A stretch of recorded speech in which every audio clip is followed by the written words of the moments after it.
세상의 모든 지식 언더스탠딩. 네, 언더스탠딩을 시작하겠습니다. 비 오는 화요일. 오늘 화요일 맞죠? 맞습니다. 왜 한 목요일쯤 된 것 같은 느낌일까요? 죄송합니다. 이상한 질문 해가지고. 네, 비 오는 화요일 날 오늘도 조금 어려운 컨텐츠를 할 겁니다. 저는 많이 어렵습니다.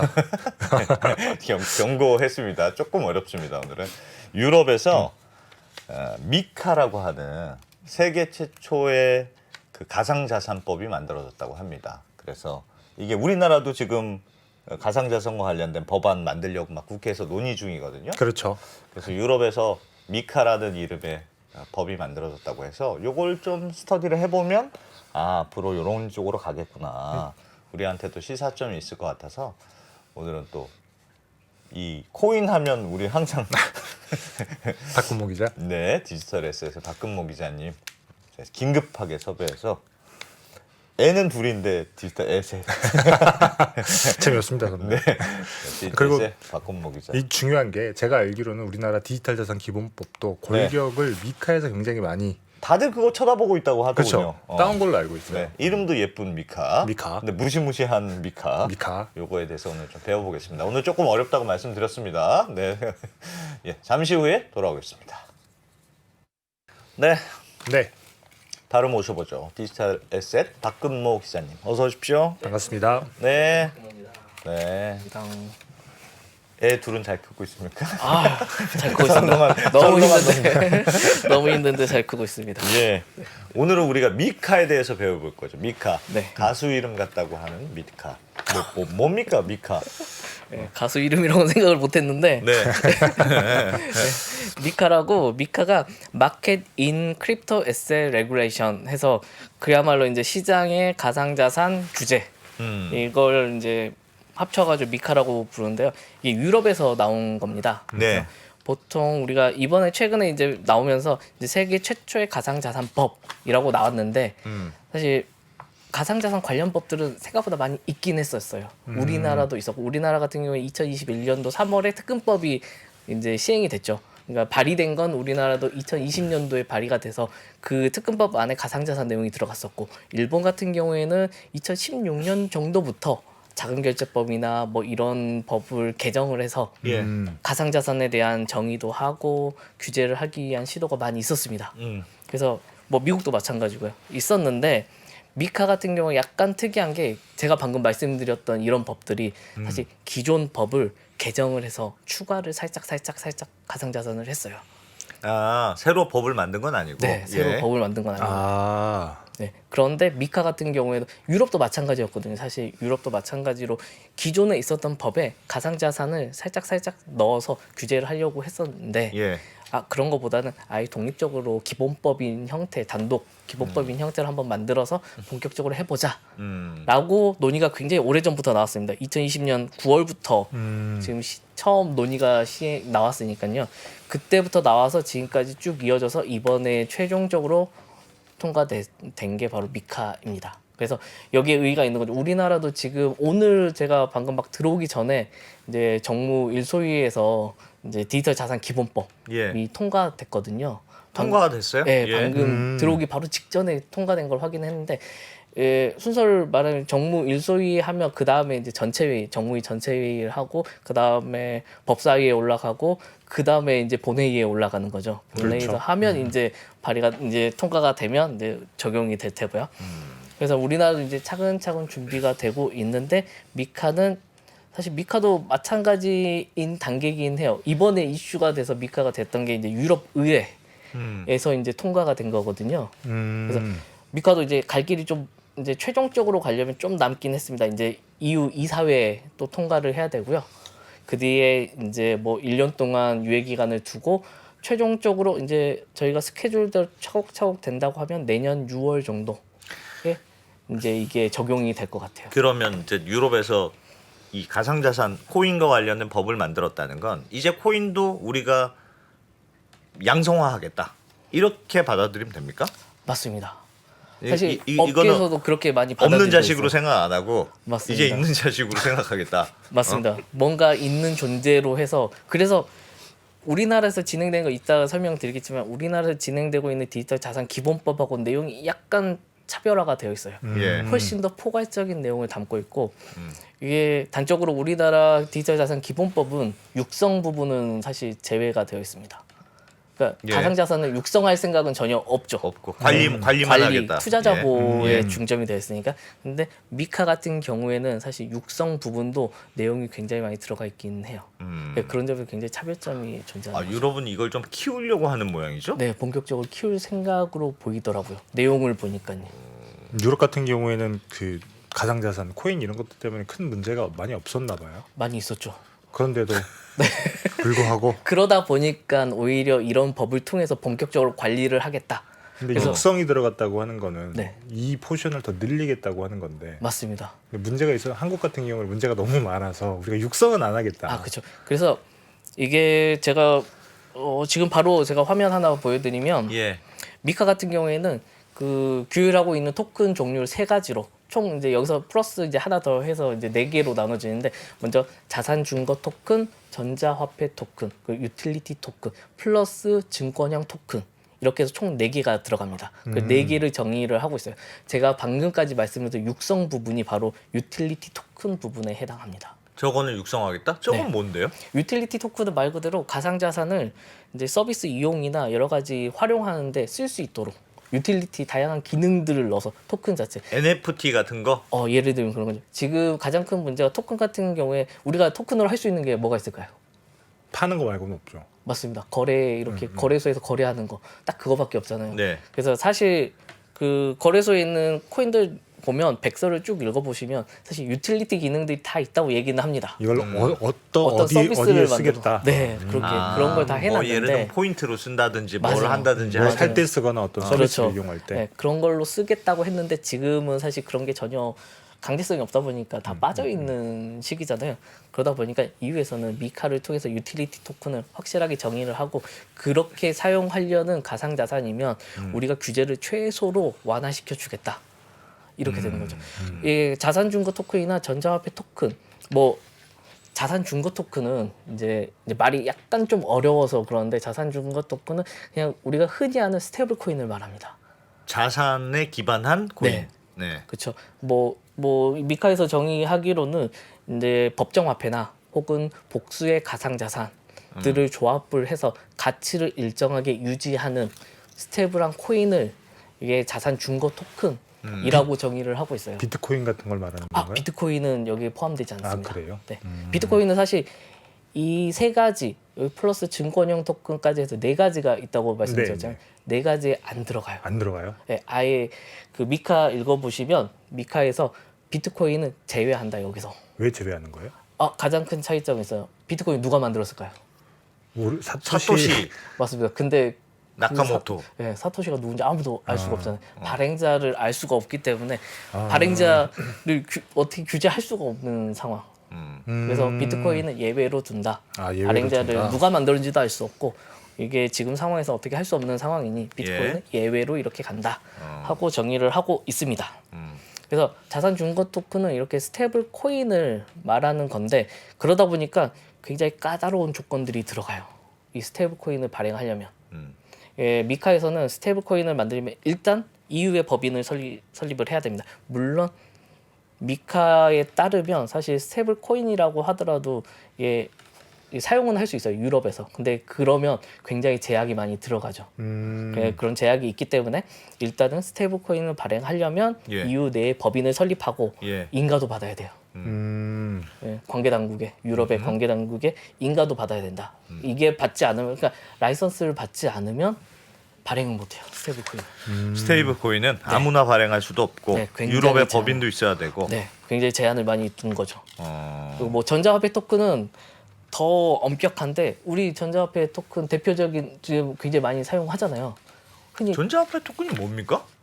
우리 가장 많이 사용하는 티머니, 교통카드, 전자화폐. 충전. 네, 충전해서 사용하는 거. 스타벅스 카드 충전해서 쓰는 경우도 있잖아요. 예. 전부 다 전자화폐입니다. 이건 그냥 우리나라 같은 경우에도 다 그 전자 그 화폐 같은 경우에 정의가 돼서 법으로 아예 규율이 다 되어 있는 상태죠. 그렇죠. 예. 그래서 이건 은행들이나 이 라이선스를 받은 기관들만 이게 발행할 수 발행하고 있는. 이렇게 할 수 있는 상황.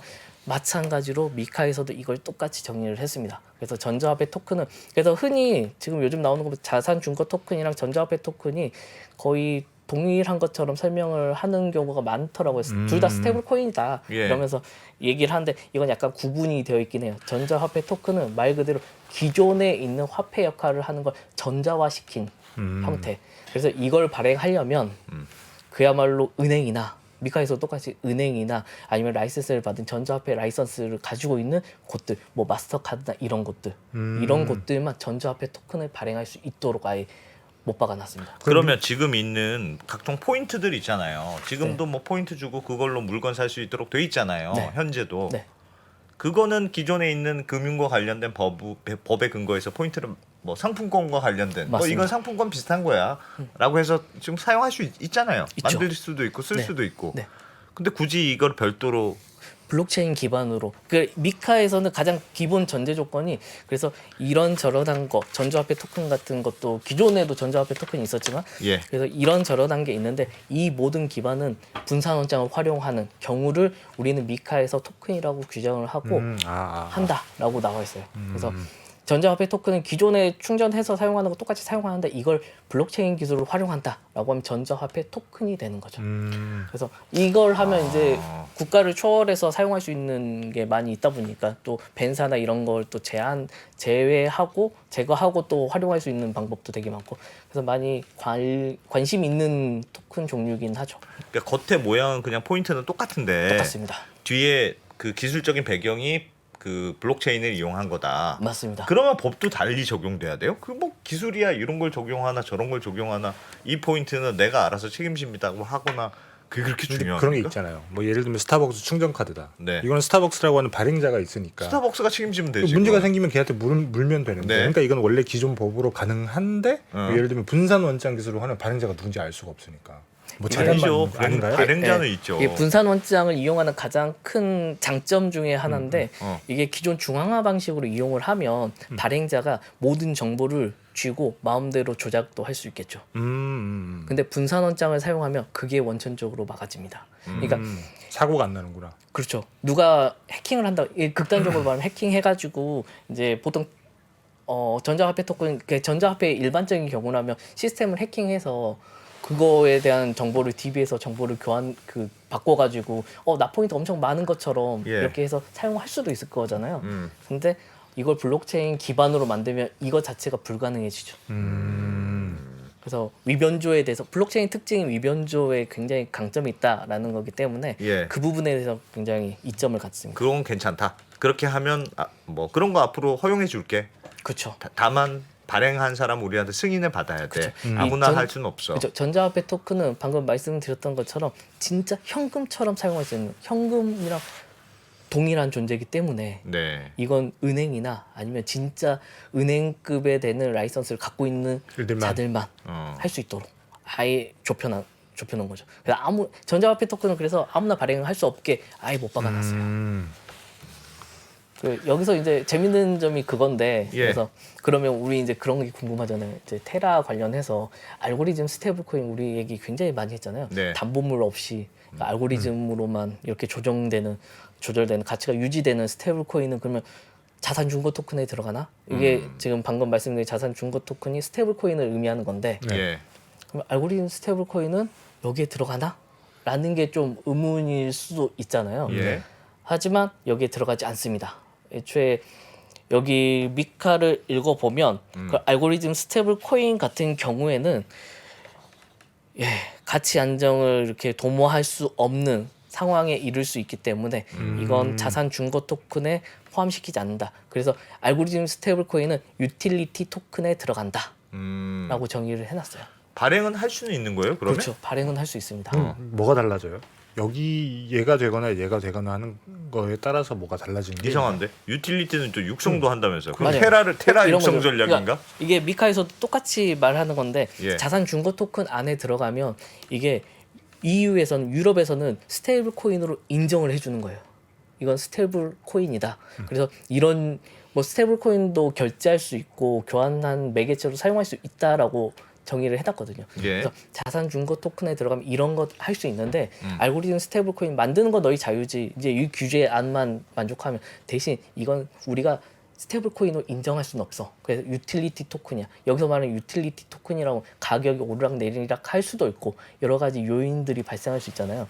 그래서 미카에서는 알고리즘 스테이블 코인은 만들 수는 있는데 시장에서 아마 인정을 스테이블 코인으로 유럽에서 인정을 하지 않기 때문에 결국은 도태될 수밖에 없을 거다. 그래서 사용할 수 없는 상태가 될 거다. 그러니까 스테이블 설명을 코인이라는 건 예를 들면 한 코인당 1달러랑 바꿔주는 그렇게 그냥 가격이 안정된 그렇죠. 거니까 정해져 있는 현금처럼 이 코인을 쓸 수 맞습니다. 있게 만들 거예요라는 건데 그렇죠. 그러려면 승인 받은 발행자만 맞아요. 써야 되고 그쵸.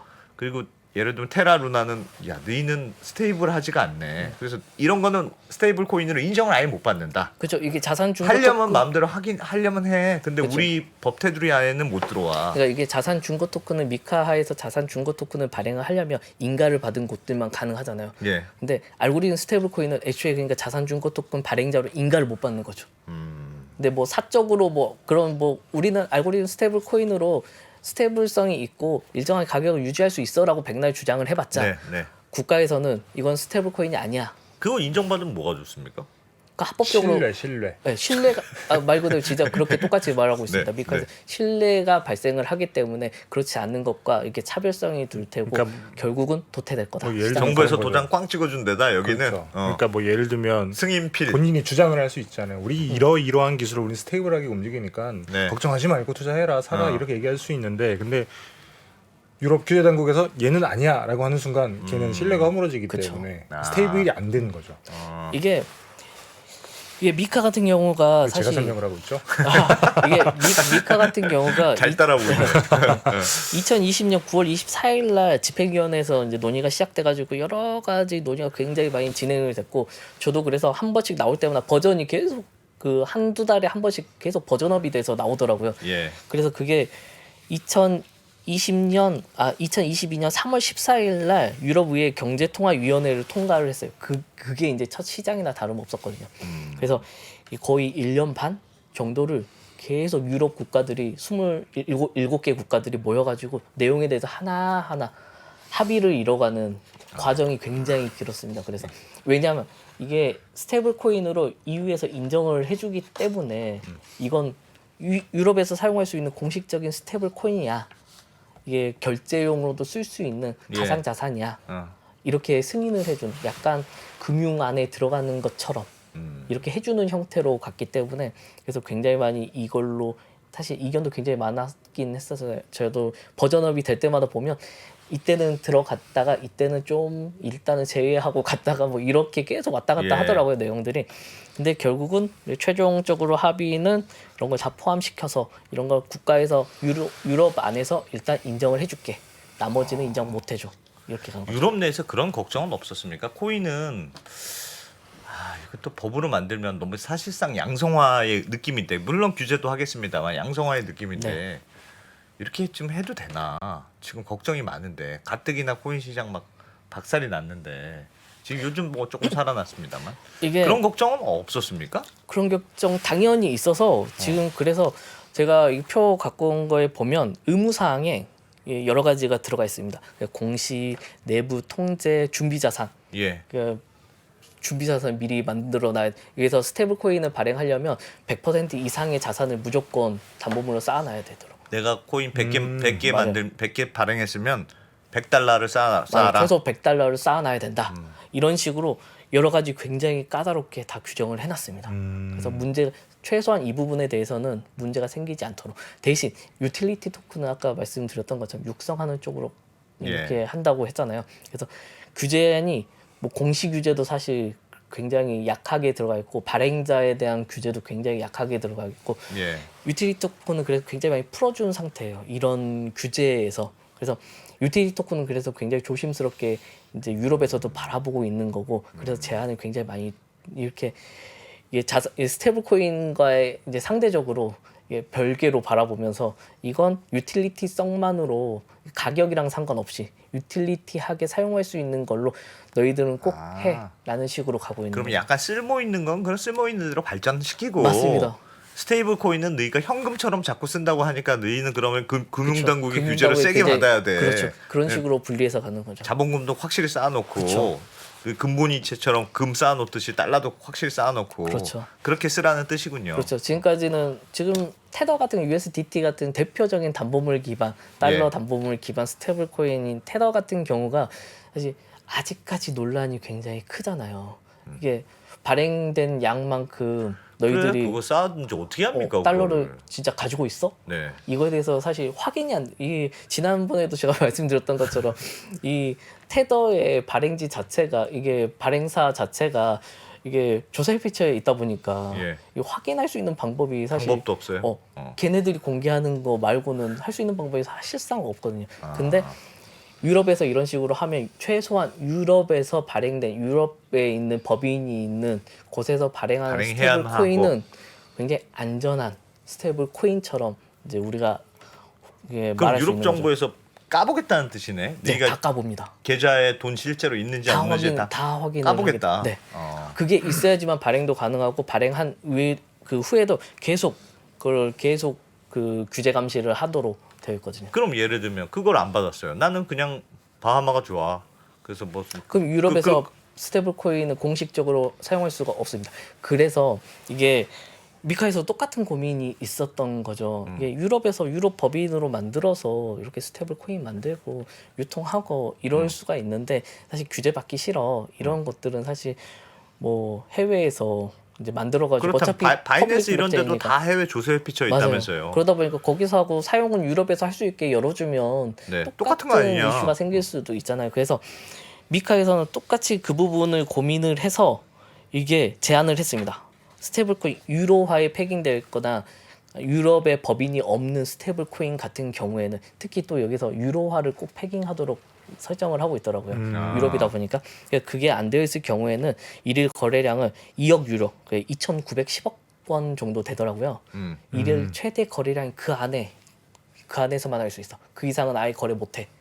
이렇게 아예 거래량도 거래량 제한을- 케이블 씌워놨네요. 네. 아예 못하진 않은데 많이는 못해. 네, 그렇죠. 근데 이게 굉장히 적은 양이에요. 2,900억 원이라고 하면 굉장히 많은 것처럼 느껴지잖아요. 예. 그래서 제가 확인을 해봤습니다. 그래서 오기 전에 확인을 해봤는데 전 세계 스테이블 코인의 일일 거래량 하루에 거래되는 스테이블 코인이 330억 달러 정도 되더라고요. 그래서 하루에 거래되는 게 44조 원 정도 돼. 예. 와.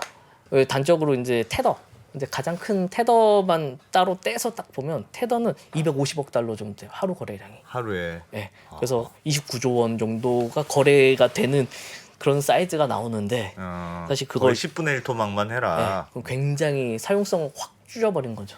사실 이 정도 규모면 사실 유럽이라는 그 인구수 많고 시장에서 이 정도로 캐파를 줄여놓은 거면 사실 이거 말고 유로화에 기반으로 된 스테이블 코인 하든지 유럽에서 이게 인가받은 발행사가 한 스테이블 코인 쓰든지 이렇게 해라는 거나 다름없거든요. 질문이 있습니다. 그러면 그거는 어차피 유럽법의 규제를 받으려면 이렇게 유럽 정부 내 법인도 유럽에 있어야 되고 그 거래소 네. 유럽에 있는 승인된 거래소에서 거래할 때 너희는 10분의 1만 거래해. 네. 뭐 이렇게 할 텐데 아니 나는 싫어. 유럽에 있는 사람들이 나는 미국의 그 바이낸스 가서 다 할 거야. 네. 그럴 수도 있잖아요. 맞습니다. 그럴 수도 그러면 있죠. 다른 데도 규제가 같이 있어야 이게 의미가 있지. 마치 국경 조정세처럼. 아, 그쵸. 다른 데도 같이 해야지. 유럽만 이렇게 규제를 하면 아유 유럽에서는 난 안 해야 되겠다. 한국 가서 하자라든지 뭐 바이낸스 물론. 가자 하든지 그럴 수 맞아요. 있잖아요. 그런 경우가 굉장히 많겠죠. 그래서 이게 재밌는 게 우리나라에서 거래소를 이용하잖아요. 예. 근데 우리나라 거래소는 우리나라 사람만 이용할 수 있습니다. 우리나라는 그렇게 돼 있죠. 미국도 마찬가지입니다. 아 미국도 미국 거래소를 이용할 수가 있어요. 그렇죠. 네, 이게 국가별로 규제 당국들이 그렇게 정해놨어요. 그래서 자국인이 아니면 거래소를 이용 못하도록. 실명 계좌를 연결해서. 네, 전부 다 트래블룰 때문에 사실 그런 거긴 한데 예. 이제 돈 100만 원 이상, 유럽에서는 124만 원 정도던데 그 100만 원 이상, 우리나라 같은 경우에 특급법 때문에 100만 원 이상을 송금을 하면 가상자산을 송금하면 무조건 기입을 하게 되어 있습니다. 누가 어디로 얼마를 왜 보냈는지 그걸 그러면 확인 지금 한국 사는 사람은 미국에 있는 거래소에서 코인 거래를 못 합니다. 못합니다. 미국인도 마찬가지로 한국에서 달러로 하면 안 돼요? 나 달러 좀 있는데. 달러로 내가 가진 달러로 국적을 미국에 국적을 안 됩니까? 미국으로 그냥 원화로만 거래해야 돼. 달러로만 거래해야 돼. 이런 거 아니고 네. 아예 국적이 있어야 가입 된다. 가입 자체가 가입 단계에서 막혀요. 이야, 물론 이제 그래요. 본인 실명 아닌 걸로 이제 가입을 하려고 할 수도 있는데 사실 네. 그것까지는 이제 법에서 어떻게 할 수가 있는 범위를 이제 넘어서다 보니까 그건 좀 이제 그렇고 보통 일반적으로 자국민만 거래할 수 있도록 다 주요 국가들은 다 그렇게 제한을 걸고 있는 상황이긴 해요. 물론 바이낸스나 이런 애들이 존재하긴 하죠. 이런 예. 애들은 어디 국가에 소속되어 있지 않다 보니까 아무나. 네, 아무나 가입해. 우리나라 사람들도 바이낸스 가입해서 그러니까요. 이용하는 사람들도 많고 네. 이렇게 하긴 하지만 사실 그런 건 사실 국가에서 어떻게 해줄 수 있는 범위가 아니다 보니까 바이낸스까지 사실 규제 안에 특정 국가가 넣는다는 건 사실상 불가능하고 물론 우리나라에서도 극단적으로 디지털 자산 기본법이 만들어질 때 약간 그런 의견도 있었거든요. 바이낸스나 이런 해외 거래소 차단시키자 접속을. 우리나라 사람들이 이용하는 걸 아예 그냥 다 근데 이거 너무 극단적인 되겠습니까? 예, 사실 너무 극단적인 이야기라서 사실 그렇게 말씀하시는 의원분들도 존재했거든요. 예. 있었는데 사실 그것까지는 사실 이번 법안에 들어가지 않더라고요. 그 중국도 힘들 것 같은데. 중국은 애초에 거래소가 없기 때문에 예. 중국은 아예 해외를 완전히 막는 게 다들 이렇게 우회로가 있으니까 다들 예, 우회로가. 그렇죠. 일단 공식적으로 중국은 다 막아놓긴 중국은 공식적으로 다 막아놓긴 하지만 네, 사실 그렇게 뚫고 이렇게 하려고 하면 네. 할 수는 있죠. 사실 할 수는 있는데 사실 그것까지 상정해가지고 법으로 다 하기에는 사실 쉽지 않은 상황이다. 아무튼 그래서 일단 그 스테이블 코인은 매우 엄격하게 규제하고 유틸리티는 좀 키워주려고 그렇죠. 하고 전자화폐 토큰 포인트 같은 거는 블록체인으로 하는 거는 그래도 그것도 할수 규제를 있다. 열심히 근데 할 수는 규제 굉장히 있다. 엄격하게 규제를 하겠다. 엄격하게 한다. 야 생각보다 규제가 세네요. 그렇죠. 전체적으로. 굉장히 규제가 강력한 규제가 많이 들어갔어요. 그러니까 스테이블 코인 발행하려는 곳들이 굉장히 많았거든요. 예. 사실 걔네들은 유럽에서 활동하기가 쉽진 않죠. 이 미카 때문에 근데 의미가 없는 수준이 돼버리니까. 이건 좀 무식한 질문일 수 있지만 비트코인을 제일 많이 쓰잖아요. 다들 비트코인 많이 쓰죠. 가상자산의 원투를 꼽아라. 그럼 비트코인 아니면 이더리움인데 네. 비트코인은 발행자도 누군지 몰라요. 그래서 여기는 뭐 규제가 안 되네. 그냥 마음대로 해. 이렇게 해도 됩니까? 사실 비트코인 같은 경우는 미국에서도 SEC도 사실 비트코인을 가지고 증권이다, 증권성이 있다라고 얘기를 안 합니다. 이게 지금 상황에서 이더리움은 사실 얘기를 종종 하거든요. 이건 돌멩이구나. 그러니까 이건 돌멩이야. 비싼 돌멩이네. 그러니까 이건 사실 각국 이제 금융 당국이나 이런 데서도 비트코인 같은 경우에는 이건 발행자도 알 수도 없고 이건 그냥 탈중앙화 되어 있는 그런 돌멩이야. 수단이야. 라고 그냥 인정을 한 상태죠. 비트코인 같은 경우. 그래서 이건 손대기가 어려워. 규제하기도 어렵고 손대기도 어려워. 책임 소재를 이렇게 하기도 굉장히 누굴 혼낼 사람이 혼낼 없어. 사람이 혼낼 없어. 사람이 없어. 그렇지. 뭐 존재하지 않기 때문에 어떻게 할 규제를 수가 할래 할 없는 수가 없는 상황이기 때문에 물론 그래서 비트코인 같은 경우에는 사실 미카에서 제외됐다. 물론 이제 미카에서 제외된 게 비트코인 말고도 NFT, CBDC 이런 애들도 제외되긴 했어요. 디파이도 제외됐고 예. 그 부분에 대해서는 그래서 미카 이번에 나오고 나서 바로 유럽에서 나왔던 이야기가 그겁니다. 미카 2를 만들자. 미카 2를 만들 필요가 있다.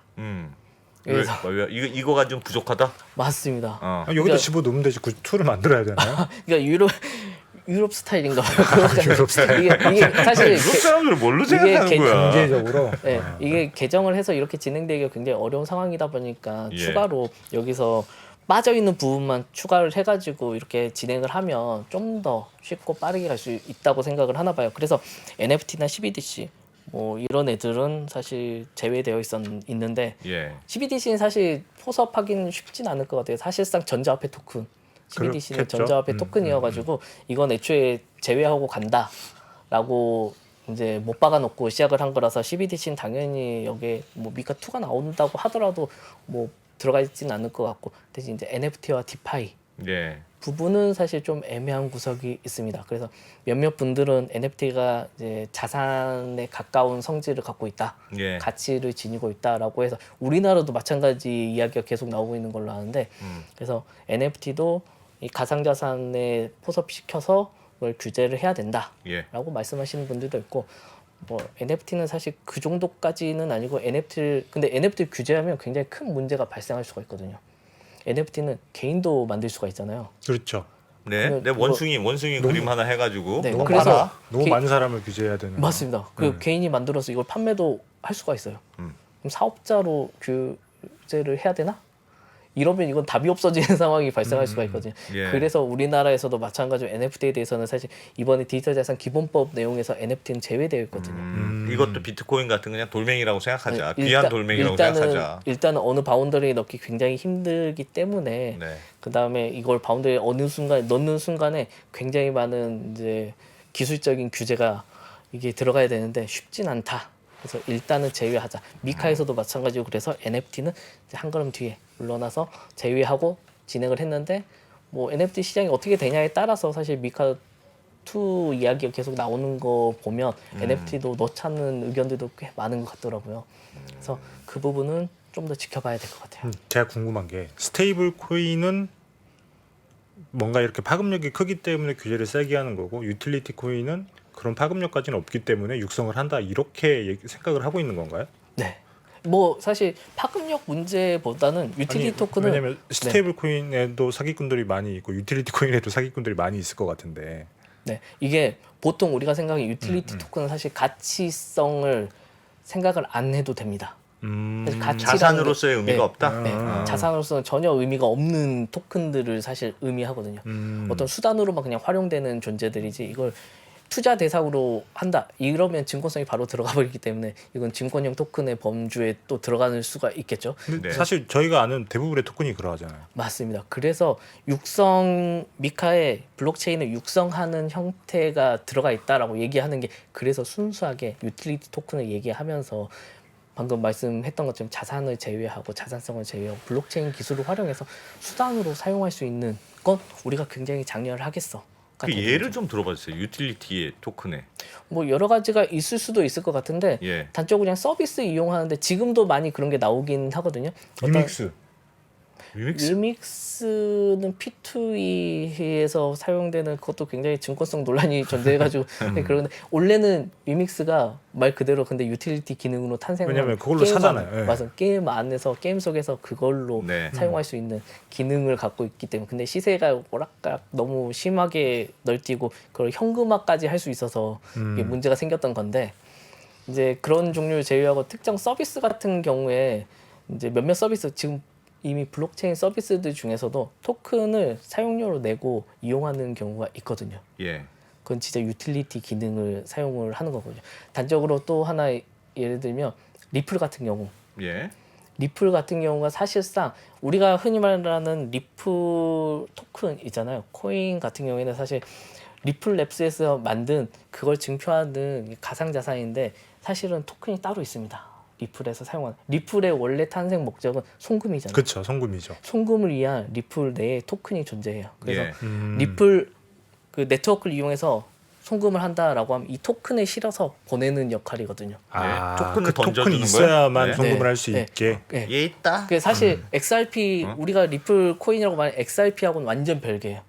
근데 그게 동일시 돼가지고 지금 얘기가 굉장히 많이 나오기 때문에 그래서 증권성 문제가 이게 사실상 별개인데 XRP가 거의 리플랩스의 사업에 굉장히 영향을 많이 받는 존재라고 SEC는 주장을 해서 증권성이 있다. 이건 증권이다. 이 리플 XRP라는 코인의 가격이 오락내리락 하는 거 리플랩스가 하는 사업에 따라서 이렇게 움직이는 거 아니냐. 예. 사실상 이건 증권이다라고 얘기를 해서 발생하는 건데 사실상 그 사실은 리플망을 이용하는 네트워크를 이용해서 송금을 할 때는 토큰이 존재해서 우리는 사용을 안 하는 근데 네트워크 상에서는 실어서 보내는 토큰이 존재를 네. 리플은 그냥 날르는 배예요. 날르기만 하는 배야. 그게 그야말로 그냥 유틸리티 토큰의 역할을 하는 거죠.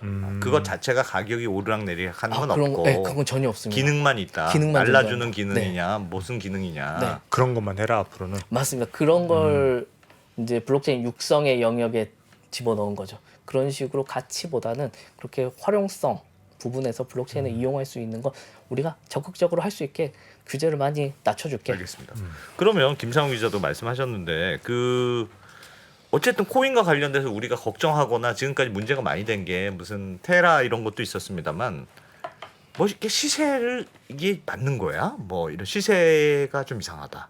아니면 뭐 장난친다. 이게 뭐 했는데 무슨 작전하는 거 아니야? 라든가 뭐 그런 걱정들이 많잖아요. 그래서 이게 많죠. 무슨 노름판도 아니고 너무 걱정된다. 그런 걱정들이 있었는데 이런 미카 법이 만들어지면 그런 것도 사라질 수 있습니까? 사라질 수 있을 거라고 이제 기대를 하고 있죠. 그래서 우리나라에서는 특근법 상에서 이런 가상자산 이용해서 사업을 하는 사람들을 가상자산 사업자 바스프라고 부르잖아요. 예. 네. 그런데 미카에서 똑같은 게 개념이 하나 있습니다. 그래서 제가 이렇게 정리를 해왔는데 카스프라고 부릅니다. 카스프. 네. 카스프. 크립토 에셋 서비스 프로바이더 해가지고 이거 이렇게 그냥 거래소라고 생각하면 돼요. 가상자산 거래소. 가상자산 이용하는 사업자를 얘기합니다. 여기는 가상자산 거래소도 들어가고 예. 뭐 여러 가지 뭐 지갑 서비스 업자들도 들어가고 수탁 서비스 커스터디 업자도 들어가고 다 여기에 가상자산을 이용해서 어떤 서비스를 만든다, 서비스를 제공한다라고 하면 다 여기에 포섭이 되게 카스프. 네. 네. 카스프에 그래서 들어간다. 여기에는 굉장히 우리나라보다 더 까다롭게 들어가 있더라고. 우리나라는 사실 그게 신고제거든요. 네. 우리나라는 그냥 신고를 하면 거기서 다 할 수 가장 있어요? 쾅해서 이제 이런 그 양식만 맞춰서 제대로 이제 요건만 갖추면 그냥 승인 받고 그냥 신청 딱 던지고 도장 찍어주면 바로 이제 그렇게 되는 구조인데 카스프는 그렇지 않습니다. 인가를 받아야 됩니다. 아, 금융회사 인가 받듯이. 빡빡하게 네. 보겠다. 네, 그래서 여러 가지 우리나라보다 굉장히 더 까다로운 인가 조건들이 들어가 있어요. 그냥 건전성도 보고 뭐 고객 자산 정책 활용도도 보고 어떤 식으로 보완을 하고 있는지도 보고 민원 처리는 어떻게 하고 이해상충 문제는 어떻게 해결하고 뭐 업무 위탁 같은 경우는 어떻게 진행을 하고 또 뭐 내부자 거래 같은 경우는 또 못하게 계속 규제를 해서 감시 체제를 만들고 시장 조작도 당연히 못하도록 그것도 규제를 계속하고 사업자는 이런 걸 만족시켜야지만 라이선스를 계속 유지할 수가 있는 거예요. 금융회사로 보는 거네요, 사실상. 사실상 그렇죠. 그 금융회사 수준으로 굉장히 엄격하게 바라보고 있는 거죠. 숫자 확 줄어들 것 같은데. 서비스. 그러면 예를 서비스 들면 업자가 확 줄어드는 예를 거 들면 아닙니까? 지금은 도지코인처럼 그냥 재미삼아 만들어서 네. 발행을 하고 그다음에 그걸로 막 투자를 해서 막 가격이 오르락내리락해서 그 뭐랄까 투자자들을 현혹하는 코인들이 많이 있잖아요. 많이 있죠. 이런 코인들은 그러면 미카가 생기면 유럽 시장에서는 거의 발행을 못 하게 되는 건가요? 새로 발행하는 건 쉽진 않을 거예요. 음. 그런 식의 코인들은. 근데 기존에 있는 애들은 사실 어떻게 뺄 수가 없기 때문에 그렇겠죠. 할 수 있는데 새로 만들어지는 건 사실 그런 부분에서 공식적으로 카스프를 인가를 받아서 진행하는 건 쉽지 않은 상황이 질문 있습니다. 그러면 그 카스프가 약간 거래소 저는 그런 식으로 이해하고 있었는데 네. 그 도지코인을 만드는 그런 발행회사 아니면 언더스탠딩 코인을 만들었어요. 우리가 유럽에서 법인을 세워서 네. 좋네. 유럽의 법인을 세워서 언더스탠딩 그 유럽 그걸 만들었어요. 그러면 그거는 우리가 그 카스프가 되는 겁니까? 네. 아니죠. 아니 발행사도 다 카스프예요? 발행사가 카스프가 됩니다. 아 그래요? 발행을 하려면 카스프가 돼야지 발행을 할 수가 있어요. 아무나 발행하지 마라 그러니까. 그러니까 아무나 쉽게 이렇게 하지 말라는 굉장히 강력한 규제가 사실 미카에도 들어가 있는 상황이긴 하죠. 유틸리티 코인 마음대로 발행하게 해주겠는데 이제 카스프를 라이센스를 받아라. 받아야지만 아 가능하다. 이걸로 모든 규제를 우리가 퉁치겠다. 그렇죠. 대부분에. 그래서 이 굉장히 엄격한 야, 규제로 우리 들어가는. 미리 발행할 걸. 네, 유럽에요? 한발 늦었네. 유럽에요? 그래서 예. 사실 이거 저희 미카 나오고 나서 바로 이제 거래소들이나 이런 데 취재를 많이 했었거든요. 예. 뭐 했더니 사실 거기서는 굉장히 환영한다는 의견들을 많이 내더라고요. 근데 왜요? 왜 환영합니까?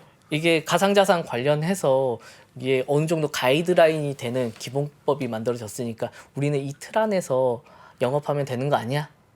라고 얘기를 하시더라고요. 그렇죠. 뭐 예를 들면 그런 거 아닐까요? 뭐 예를 들면 이상한 사람이 와서 나 코인 발행했어. 맞아요. 상장시켜줘. 그런 건 그럼 없어진다? 거래소가 이거 다 들여다봐야 되는데. 네, 네. 근데 카스프라고 하는 라이센스가 생기면 그 있는 애만 발행해주면 되잖아요. 맞아요. 사고가 사라지겠죠. 그렇죠. 사고가 사라지겠죠. 이런 식으로 사라지진 않고. 근데 제가 그래도 물론 사라지진 이상한 않고 그래도 것들이 뭐 있을 것 제가 같다는 자꾸 생각이 설명을 하고 들거든요. 있는 거죠? 조금 나아지지 않을까? 이상한 사람도 있을 것 같긴 하지만 그래서 그런 부분에서 굉장히 긍정적으로 작용할 것 같다. 근데 결국은 사실 어느 정도 시장에 또 위축이나 이런 게 발생할 수도 있을 것 같다는 생각이 들긴 하거든요. 그래서 그런 부분은 어떤 식으로 진행될지는 좀 더 지켜볼 필요는 있을 것 그러면 같아요. 퇴출되는 애들도 생기고 살아남는 애들도 생기고 그런 겁니까? 그러니까 지금 이미 그건 지금 없는 상황에서 딱 시작하는 게 아니고 이미 막 거래가 되고 있잖아요. 맞아요. 유럽에서 이렇게 진행이 되려면 아마 이걸 인가를 받아야 될 거예요. 우리나라도 마찬가지 절차를 받았었거든요. 우리나라에서 유예기간 1년 반? 유예기간 두고 나서 영업하기까지 이제 시작을 하고 나서 이제 최종적으로 이제 적용을 하기까지 한 유예기간을 꽤 네, 많이 네. 뒀었거든요. 1년에서 2년 정도 유예기간을 둔 것 같은데 그 기간 안에 라이선스 따고 이것저것 만족시키는 조치를 빨리 해. 이때 지나면 이거 없으면 이제 더 이상 못하게 할 거야. 라고 했거든요. 그랬죠. 마찬가지로 미카도 마찬가지입니다. 그래서 웬만하면 다 유예기간이- 지켜주는 거 아닙니까? 웬만하면 다. 근데- 그렇지는 않을까요? 근데 그게 맞는 것 같아요. 그 요건이 지금 아직 디테일한 수준까지는 나와 있진 않아요. 아마 보안 시행령처럼 보안 작업들이 들어갈 것 같은데 그런 게 나오기 전이라도 뭐 그 후라도 그 요건을 갖추면 이건 할 수 있도록 해줘야 되는 게 맞기 때문에 그래서 임의적으로 뭐 요건을 갖췄는데 아 너희들 이상하니까 안 돼 이런 건 말이 안 되잖아요. 그래서 그런 부분에서 그래서 아마 미카에서 굉장히 까다롭게 규제가 굉장히 까다롭게 되어 있는 것도 사실이긴 해요. 최소한 이 정도는 만족시켜야지 너희들이 가상자산 발행해서 사업을 하든 스테이블 코인을 만들든 이것저것 할 수 있게 해주겠어.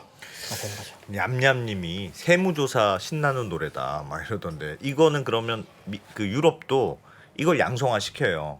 어느 정도 그래 이게 납두진 않겠어. 규제도 하고 양성화도 시킬 거야. 그 대신 세금 내. 당연하죠. 이런 컨셉이 있는 겁니까? 당연하죠. 지금도 사실 세금은 내고 있습니다. 어. 법인들은 이미 오래 전부터 개인들은 지금 우리나라에서도 지금 세금을 안 내고 있는데 미국이나 일본이나 다 세금 개인들도 내고 있는 상황이에요. 수익이 난 거에 네, 대해서 수익이 나는 거에 대해서. 그건 이제 국가마다 약간씩 차별화가 되어 있긴 한데 특징들이 있긴 하지만 그래서 이미 다 내고 있고 유럽도 마찬가지로 세금을 내야 됩니다. 이거. 그러니까 물론 이런 건 있죠. 미카가 시작되면서 트래블룰에 대한 트래블룰 규정도 들어갔거든요. 트래블룰은 우리나라에서 특급법에서 이제 규율 해가지고 적용이 된 건데, 통장 있는 사람만 할 수 있다. 네, 어. 이게 인증을 받은 거래자끼리만 이제 거래를 할 수 있는 그걸 자금 세탁 못하게. 네, 맞습니다. 자금 네. 세탁. 미카에서도 이번에 통과되면서 같이 통과된 게 트래블룰을 적용한다라는 조항이 같이 통과가 그동안 됐어요. 없었어요. 네, 유럽은? 그동안은 없었어요. 아. 그동안 없었는데 미카 통과되면서 그 조항도 같이 한꺼번에 법안이 같이 통과가 됐어요. 그래서 예. 트래블룰에 따라서 미카에서도 유럽에서도 유럽인들이 이제 유럽에서 이렇게 송금을 코인을 송금하려고 하면 일정 금액 이상을 송금한다라고 하면 이제 트래블룰에 따라서 등록된 사람들만 요건을 이렇게 갖춰서 누구한테 얼마를 왜 이건 자금은 어디서 난 자금이고 이런 걸 다 기입을 해서 이제 KYC까지 다 받는 실명 확인까지 다 받은 사람들만 예. 보낼 수 있게 되는. 이러다 보니까 사실 세금 걷기는 굉장히 좋아지는 환경이 되겠죠. 그렇겠죠. 네, 그러네. 그건 투명하게 다 보이고 관리가 되기 때문에. 어. 그래서 그런 부분은 뭐 전 세계 국가 트렌드인 것 같긴 해요. 세금이 원래 목적이었을까? 코인이 원래 목적이었을까? 갑자기 그런 생각이 드네요. 사실 이 논의가 처음 시작됐을 때는 사실 뭐 네. 이게 워낙 이슈가 많이 됐던 상황이긴 해가지고 세금보다는 사실 네. 다른 이게 유럽에서도 마찬가지로 사건 사고 굉장히 많이 있었거든요. 우리나라는 이제 보도가 안 돼서 그렇지. 그렇죠. 유럽에서도 해킹도 굉장히 많이 발생하고 아. 사기꾼들도 굉장히 많고 특히 NFT 나오면서 NFT 기반으로 지금 최근에는 NFT 기반으로 사기치는 유럽 쪽에서 굉장히 많이 발생하고 있고 그래서 이게 진짜 문제가 있는 이용자들 손실보는 이용자들 예. 이용자 보호에 대한 니즈가 굉장히 많이 커진 상황이긴 됐어요. 특히 FTX 터지고 그 전에 테라 터지고 이러면서 유럽인들도 굉장히 많이 큰 피해를 봤거든요. 그러다 보니까 이게 좀 더 발빠르게 진행된 것도 있어요. 알겠습니다. 그래서 하여튼 미카는 그런 식으로 규제도 하고 세금도 걷고 또 코인마다 조금 차별화돼서 조항을 만들었다. 근데 비트코인은 빠져 있다. 그렇죠. 비트코인은 빠져. 비트코인 사실 우리나라에서도 아마 그 부분은 사실 어떻게 할 수 있는 방법이 없기 때문에 네. 예, 비트코인의 취급 비트코인도 빠져 있으면 뭐 도지도 난 비트코인이랑 다른 게 뭐냐. 그렇게 주장하면 뭐라고 답할 수 있습니까? 그러니까 비트코인이 예외로 있다는 게 너무 결정적인 것 같은데 비트코인 너무 많이 거래가 되는데 비트코인은 발행자가 누군지도 모르겠고 그래서 그 그게 가장 얘는 그냥 크거든요. 냅둘래. 사실 그럼 도지코인이 내가 비트코인이랑 다른 게 뭡니까? 발행자가 발행자가 있는 존재합니다. 그 내가 발행한 거 아니야라고 주장하면 안 됩니까? 이미 나도 모르겠어 이미 이러면 안 발행자라는 됩니까? 게 존재하고 그렇기 때문에 그래서 비트코인 이후로는 사실 그런 케이스가 나오긴 쉽지 않아요. 어려워요. 예. 다 발행자는 있어요. 이미 발행자가 다 존재하기 때문에 사실 비트코인이 사실 제가 보기에는 굉장히 시기를 잘 타서 지금 이렇게 성장을 해서 하나의 자산으로 자리매김한 거라고 생각을 하거든요. 지금 비트코인과 비슷한 컨셉으로 발행자 없이 익명의 누군가가 만들었다라고 하면 그냥 밈코인처럼 그렇게 이용되다가 그냥 사라질 것 같아요. 실질적으로는 근데- 지금은 비트코인 이후에 나온 애들은 이더리움이 대표적일 것 같은데 이런 애들은 사실 이 코인을 이더리움 같은 코인을 우리가 사고 팔거나 뭐 어디에 활용하거나 이런 건 사실 누가 만들었는지 어떤 사람이 만들었고 로드맵상 어떤 식으로 진행이 될 걸로 예상이 된다. 이런 정보들이 있기 때문에 사실 사람들이 투자를 그렇죠. 하거나 이런 게 크다고 생각을 하거든요. 이런 게 없는데 누군가 코인 하나 띡 사실 코인마켓캡이나 이런 데 보면 지금 등록된 코인 수가 한 12,000개 정도 되거든요. 12,000개요? 네, 코인마켓캡에 등록된 것만 그건데 등록 안 된 코인이 그거보다 한 10배는 더 많을 거예요. 그러니까 그런 코인들이 사실상 누가 만드는지도 모르는 코인들인데 어디선가 또 거래가 되고 있겠죠. 예. 그러니까 근데 이런 애들은 결국은 사기꾼들이 사용하다가 결국 사라지는 애들. 결국 성장할 수 없고. 그러니까 왜 비트코인하고는 비트코인은 누가 만든지 찾아낼 수가 없습니까? 다른 거는 다 발행사를 누군지 안다면서요. 네. 근데 왜 비트코인은 못 찾아내요? 처음부터 본인이 누군지 밝히질 않아가지고 네. 밝히질 않으면 못 찾습니까 원래? 못 찾습니다. 아. 그러니까 심지어는 우리들이 이게 예전부터 비트코인 관련해서 사토시가 누군지 사실 너무 궁금하잖아요. 해외에서도 주요 매체들이 그래 사토시가 누군지 굉장히 취재를 많이 했었거든요. 오래 전부터. 예. 그래서 그걸 하는 방법 중에 하나, 사토시의 지갑 주소가 존재합니다. 그건 인터넷 검색하면 바로 나와요. 그게 사토시의 지갑이 어떤 거다. 처음 제네시스 블록을 만들고 나서 최초로 보낸 사토시의 지갑. 예. 그게 공식적으로 남아 있어요. 그래서 여기 굉장히 많은 비트코인도 들어가 있거든요. 얘가 사토시네. 그럼 안 돼요? 근데 그 지갑에 이게 사토시 지갑인 건 맞는데 예. 누군지 알 수가 없는 거죠. 실명제가 아닌. 그렇지. 실명자가 그렇지. 아니잖아요. 그래서 알 수가 없는 거죠. 그래서 오래전부터 그 지갑을 잘 보고 있다가 맞습니다. 누가 빼가는지 잘 보고 있으면 되겠네. 언젠가. 맞습니다. 그래서 지금도 그걸 실시간으로 모니터링하는 사이트도 있어요. 네. 진짜 빼가기만 해봐라. 사토시는 미치겠네. 그거 내가 빼가고 싶은데 저 돈이 얼마야? 움직이는 순간 어디론가 이동되는 경로를 알아서 찾아내요. 추적만 하면 되니까. 그렇죠. 와, 보는 눈이 많아서 움직이면 못 추적을 할 수 빼는구나. 있는데 움직이진 않고 처음부터 그냥 가만히 있는 거예요.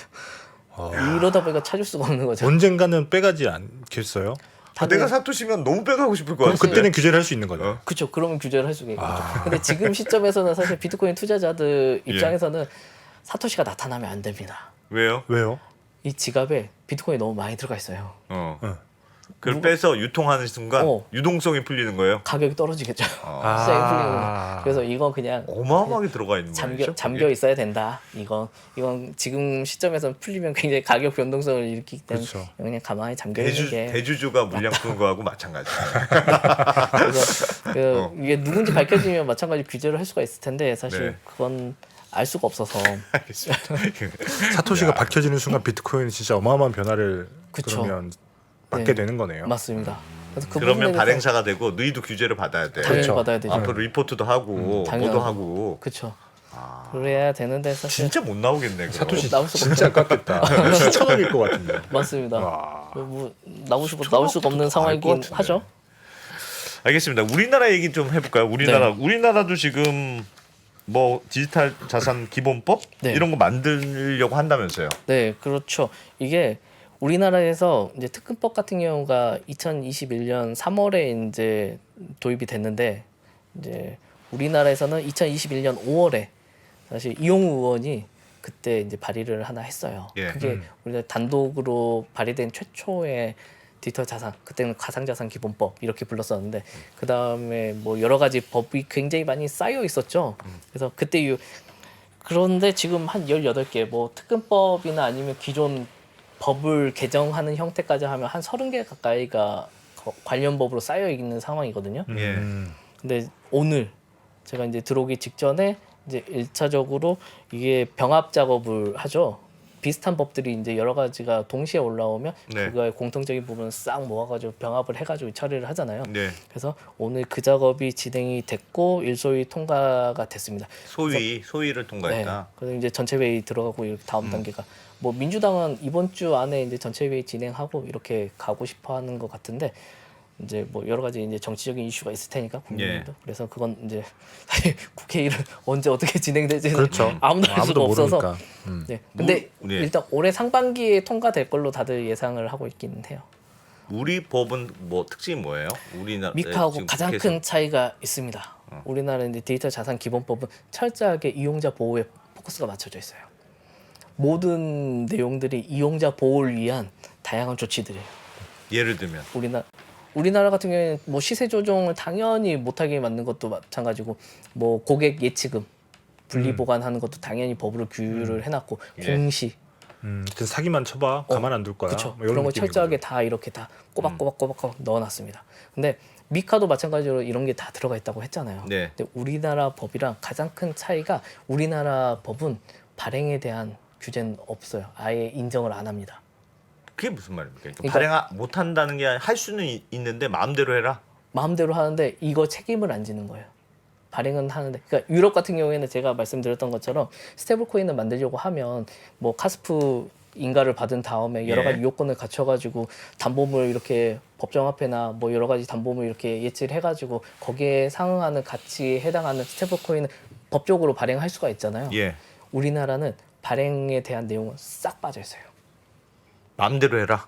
마음대로 하라고 이렇게 여기시는 분들도 아마 존재할 테고 아무것도 없으니까 할 수가 없는 거네요. 그렇죠. 약간 마음대로 그런 하라지 식으로 마음대로 해라. 네, 그런 부분의 차이가 존재하는 거예요. 그러니까 이게 없다 보니까 나중에 어떻게 될지 모르는 상황이 불확실성이 굉장히 큰 상황인 거죠. 근데 이걸 규율하는 순간 이게 좀 문제가 있는 것 같긴 해요. 한국은행도 그래서 여러 가지 이야기가 같이 나왔던 게 예. 이게 한국은행처럼 이제 자료 제출권을 이렇게 한국은행이 가질 수 있다라고 해버리면 사실 금융위 입장에서는 이게 화폐가 아닌데 통화가 아닌데 한국은행은 통화만 담당을 하잖아요. 그렇죠. 통화에 대한. 근데 한국은행이 그걸 해? 그러면 이게 가상자산이 일반인들한테 국가에서 인정해준 통화인 건가? 처럼 여겨질 수가 있어가지고 그렇죠. 굉장히 애매하거든요. 그래서 국가에서는 우리나라에서는 그래서 발행에 대한 부분들도 싹 드러내고 갑니다. 이걸 공식적으로 우리는 발행에 대한 걸 우리는 어떻게 할 생각이 없어. 우리가 투자자는 보호하겠지만 투자자는 화폐나 보호. 이런 것처럼 인정을 그거 못하기 진짜 때문에 이상합니다. 아니 발행 이게 예를 들면 뭐 비트코인 같은 대마불사도 아니고 무슨 도지 코인도 안 되는 그냥 막 예를 들면 언더스탠딩 코인을 막 만들었다고 해봐요. 그래서 막 상장해. 네가 뭔데? 그럼 그냥 우리는 만들고 싶어서 만들었어라고 했는데 그게 거래하는 것만 가지고 소비자 보호가 됩니까? 이게 애초에 지금 그야말로 그냥 상황에서는 누구나 만들 수 있는 상황이 지금 돼버리는 건데 상황에서는 뒷돈 주면 만들 수 있다면서요. 뒷돈 주면 알아서 착착착 해가지고 맞습니다. 상장도 그래서 시켜주고 한다면서요. 그런 부분에 대해서 그건 시세 조종이나 시장을 교란시키는 행위 예. 그런 식으로 다 규제를 하게 돼 있어요. 그래서 만약에 극단적으로 언더스탠딩 코인을 만들었어요. 거래소에 상장하기가 쉽지가 않습니다. 현실적으로 불가능한 거죠. 네. 그래서 그런 부분에 대해서는 엄격하게 관리가 되고 있는 상황입니다. 그래서 흔히 그냥 코인은 누구나 만들 수 있으니까 이거 누구나 만들어가지고 유통해가지고 돈 벌 수 있는 거 아니야?라고 하는데 지금 상황에서 누구나 만들어서 그걸 거래소에 상장한다, 사용할 수 있게 이렇게 뿌린다. 사실 현실적으로 불가능한 상황이긴 하거든요. 암묵적인 규제 때문에 거래소 단에서 애초에 그런 게 넘어가기 쉽진 않아요. 물론 지금 몇몇 코인들이 퓨레이버 같은 경우 최근에 나온 그런 애들이 문제를 일으키는 코인으로 돼가지고 지금 이제 상장 폐지 절차를 밟고 있는데 이런 식으로 규제가 들어갈 것 같아요. 그러니까 그렇겠죠. 이제 발행에 대한 걸 명확히 해놓지 않으니까 거래소 입장에서는 갖고 와도 상장을 못 시켜주는. 이게 거래소 책임이 되거든요. 그렇죠. 네, 그래서 거래소 책임이 되기 때문에 이건 엄격하게 이런 식으로 관리가 되고 있는 거죠. 이런 식으로 관리되고 있는 게 사실 저는 맞다고 보긴 해요. 이게 코인 같은 경우에는 국가를 초월해서 진행되는 경우가 되게 많아가지고 특히 지금 현재 여러 가지 코인들 보면 우리나라 한국산 코인이라고 해도 한국 발행사가 한국에 있는 경우는 거의 없습니다. 다 싱가포르에 가 있거나 아니면 어디에 가 있거나 다 나가 있지 법인이 한국에 있는 경우 거의 없어요. 상장을 못하게 막아놨으니까 그런 거 아닌가요? 뭐 상장을 못하게 막아놓은 것도 사실 아니에요. 법이 없었기 때문에. 예, 물론 가이드라인 형태로 ICO를 금지한 게 있었긴 했지만 그걸 뭐 법적으로 나와 있는 게 아니기 때문에 그걸 무시하고 하는 사람들도 시도도 있긴 했었거든요. 근데 결국 인정받지 못해. 거래소에서 그런 거 아니 우리 너희들 요건을 제대로 안 갖췄어. 이렇게 해버리니까. 이게 현실적으로 이런 식으로 이제 자율규제라는 형태로 진행이 되고 있는 거죠. 그래서 우리나라도 이제 한계점이 좀 있긴 합니다. 네. 이제 제가 방금 여러 가지 코인들 얘기했는데 디파이, NFT, 다오 이런 애들 그럼 어떻게 할 거야? 지금 굉장히 다오 같은 경우에 지금 굉장히 민감한 주제가 돼가고 있거든요. 다오가 뭔가요? 탈중앙화 자율조직이라고 해서 약간 누구나 참여할 수 있는 개 개 네, 모임. 누구나 블록체인을 활용해서 누구나 다 참여할 수 있는 개 모임 정도가 될 수가 녹은 줄 있어요. 알았어. 누구나 참여할 수 있는 계란이. 코인만 갖고 있으면 코인이나 NFT 같은 뭐 특별한 그런 입장권만 갖고 있으면 참여해서 여러 가지 할 수 있는 뭐 활동할 수 있는 건데 그래서 거버넌스도 알아서 모임 만든 사람들이 정해서 이렇게 진행하면 된다라고 했는데 요즘의 트렌드가 다오를 투자 펀드처럼 운영하는 경우가 생겼거든요. 다오 참여자들이 코인을 모아가지고 투자를 하는 형태. 이런 형태가 지금 굉장히 많이 있어가지고 이 부분에 대해서 그럼 규제를 어떻게 해야 되냐. 그래서 이게 아직은 지금 굉장히 논란이 많이 되고 있죠. 미국에서도 그래서 이걸 투자 펀드, 투자 운영사 이런 조합으로 봐야 되나? 그게 아직은 사실 딱 마땅치 않게 이렇게 정의된 게 없기 때문에 우리나라도 마찬가지고 우리나라도 이제 막 그게 시작이 되고 있거든요. 그래서 그럼 다오를 어떤 식으로 규제를 하지? 근데 다오라는 것 자체가 익명성을 기반으로 돌아가잖아요. 그렇겠죠. 네. 누군지 알 수가 없고. 누군지 알 수가 없는 거죠. 물론 알 수 있게도 할 수도 있는데 사실 그러면 다오라는 의미가 사라지니까. 사람들이 들어오지 않겠죠. 그렇죠. 다오라는 게 실명 다 까고 그렇지. 내가 돈 어디서 났는지 다 까고 이렇게 참여를 하면 사실 다오라는 게 의미가 없어지는 상황이 예. 발생할 수가 있어가지고 예. 그래서 근데 다오가 분명 그런 형태로 이게 다오를 통해서 스캠들이 이용되기도 하고 사기가 활용되기도 하고 여러 가지 문제가 좀 많이 일으키고는 있어가지고 예. 그런 부분에 대해서 이제 지금 논란이 되고 있기 때문에 이걸 어떻게든 보완을 해야 되는데 지금 현재로서는 방법이 썩 그렇게 있어 보이진 않습니다. 근데 보안 절차가 지금도 준비되고 있긴 해요. NFT 같은 경우 활용해서 그걸 한번 해보자라는 시도가 프로젝트들 많이 이루어지고 있거든요. 그래서 특정 NFT를 갖고 있으면 그 NFT에 신원 정보 같은 걸 기입을 한 NFT, SBT라고 부르는 존재가 있거든요. 예. 그래서 그런 걸 이용을 해서 신분증처럼 활용을 하자. 그러면 뭐 일반인들은 봤을 때 누군지 모르겠지만 근데 우리가 확인을 하려고 하면 알 수는 있는 그런 형태로 그래서 의무를 부여를 이렇게 하는 식으로 가려고 하는 거죠. 근데 그래도 아직도 잘 모르겠는 게 그러니까 예를 들면 지금 여러 가지 코인 시장과 관련된 문제 중에 상장과 관련된 문제가 제일 심각한 거 아닙니까? 지금은 그래서 뒷돈 주고 뭐 그래도 뭐 맞습니다. 혐의가 드러나서 조사도 받고 막 그런다면서요. 그쵸. 재판도 받고 그런다면서요. 네. 그러니까 지금 이 백서도 내긴 내지만 믿을 수도 없고 네. 그 백서를 믿을 수도 없고 검증하는 절차도 없고 심지어 닥사 뭐 이렇게 거래소들끼리 모여서 네. 닥사를 협의체 만들어서 있죠. 퇴출시켰다가 아니야 나는 그래도 우리만 할래. 그리고 다시 위믹스는 상장도 했다가 네. 그러니까 이게 퇴출 기준도 명확하지 않고 상장 기준도 명확하지 않은 상황인데 그래서- 그것 자체가 먼저 그래서 그 돼야 되는 거 부분에 아닙니까? 대해서는 닥사에서도 그 후속 조치를 말해서 약간 강제성을 부여를 했거든요. 그래서 한번 상폐된 코인 같은 경우에 재상장할 때 이게 닥사에서 마련한 일정 부분의 요건을 만족시켜야지만 특정 시간이 지난 이후에 다시 재상장할 수 있다라는 식으로 규제를 이렇게 좀 마련을 해서 지금은 이미 그걸 도입한 상태긴 하죠. 그래서 위믹스 같은 경우가 다시 발생하기 쉽진 않은 상황이에요. 지금 근데 상황에서. 그걸 왜 자율 규제로 두냐는 거죠. 그게 어쨌든 여전히 자율 규제이잖아요. 근데 상장이라는 걸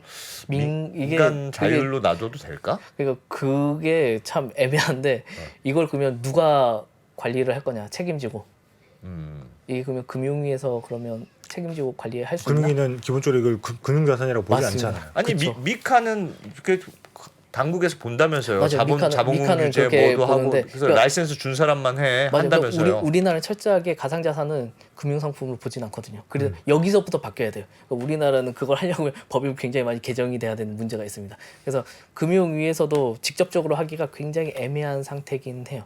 이걸 해결하기가. 그래서 이 문제를 해결해야지만 가능한데 그 전에 그렇다고 가만히 둘 수는 없잖아요. 그래서 자율 규제란 형태로 일단은 진행을 하자. 그 다음에 이제 보완 조치가 차근차근 이루어지도록 이런 식으로 진행이 되고 있는 거죠. 그래도 이해가 완벽하게 이해는 안 가지만 아무튼 알겠습니다. 그렇다고 하니 조금 차이는 있다는 게 바라보는 시각에 약간 차이는 차이가 있는 있습니다. 것 같네요. 네. 알겠습니다. 너무 우리가 좋은 얘기를 했나? 무슨 뭐 이렇게 화면도 조금 어지러웠던 것 같은데 PD님들이 또 정상화를 잘 시켜놨다고 합니다. 네. 자, 시스템 복구 정상적으로 방송 중이라고 하네요. 죄송합니다. 뭐 이렇게 좀 기계적인 오류가 살짝 있었던 모양. 디도스 공격 당했는지 모르겠습니다. 우리가 북한이? 북한이 우리를 공격했나? 네. 자, 하여튼 감사합니다. 저희가 갑자기 요청드렸는데 달려와 주셔서 우리는 그냥 박근무 기자님하고 뭐 나왔다 그러면 바로 전화해서 바로 전화해서 우린 잘 모르겠으니까 와서 설명 좀 해라. 고맙습니다. 디지털에서 박근무 기자. 네. 고맙습니다. 고맙습니다. 감사합니다. 네. 자, 저희도 물러가고 7시 45분에 돌아오겠습니다. 고맙습니다.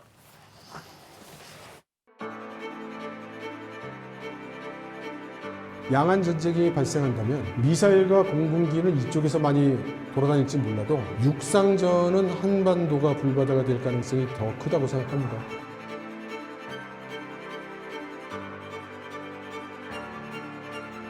미중 관계를 새로운 시각으로 접근해 큰 인기를 끌었던 이철 박사의 강연 달라진 중국, 달라질 중국의 후속편이 책으로 나왔습니다.